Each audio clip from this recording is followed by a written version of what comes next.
On va revenir là où tout a commencé, dans cette implantation d'Ariel il y a 48 heures, donc théâtre d'un attentat au couteau. Jonathan Serrero, vous êtes notre envoyé spécial. Encore de nouvelles violences aujourd'hui, une autre tentative d'attaque au couteau.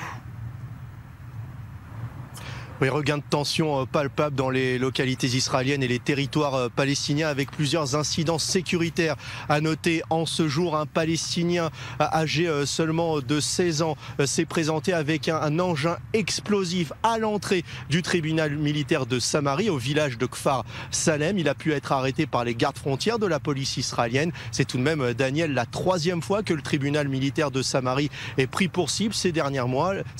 La dernière fois, c'était au mois de décembre dernier. Un Palestinien originaire de Jenin, âgé seulement de 16 ans, avait été interpellé plus tôt dans la journée, aux alentours de 5h30 du matin. C'est cette fois un agent de sécurité israélien qui a été poignardé à l'entrée de la localité israélienne de Karmetsour, située non loin de la ville sainte de Hebron. Le blessé, la victime, souffre de légères blessures. Un autre agent de sécurité israélien qui se trouvait non loin de l'attaque a pu tuer le terroriste, un certain Hamzav Youssef, originaire de la localité de Khalkhoul. Il est seulement âgé de 18 ans et demi. Et à l'heure où Tsahal procède à des recherches pour retrouver le meurtrier du rabbin Itamar Ben-Gvir, c'était ici à seulement 48 heures, quelques 500 émeutiers palestiniens, on l'a entendu dans le reportage de Charlotte, quelques 500 émeutiers palestiniens s'en sont pris aux forces de sécurité israéliennes.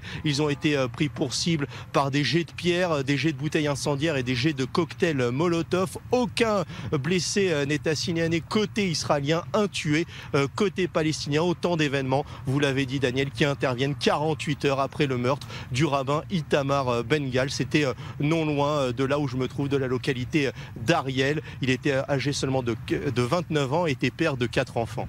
Alors justement, concernant les recherches pour l'auteur de cette attaque meurtrière, elles se poursuivent ce soir. On sait néanmoins que le terroriste avait été brièvement détenu par des soldats israéliens la veille de l'attaque.